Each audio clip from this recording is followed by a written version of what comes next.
Hi, I'm Brittany with WTI, and like many, I enjoy a glass of wine from time to time, but I also can be a little clumsy. So I really like these JoyJolt stemless wine glasses. These are not only very attractive looking, but does protect you from spills, breaking of the stems. So it has a nice sturdy bottom to put on, but because it bells out a little bit, something you have to worry about tipping over as much.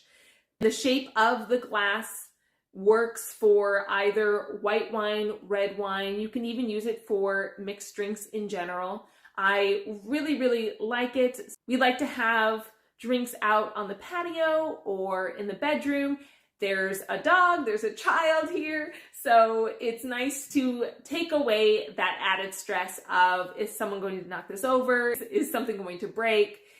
I think it's a great option for anybody who has a bar station, who likes drinking wine in a variety of places, but don't want that added stress of, is something going to happen? Is someone going to knock this over? Am I going to have to clean up a wine-stained carpet? It's really nice to be able to drink this glass of wine stress-free. And that's my point of view.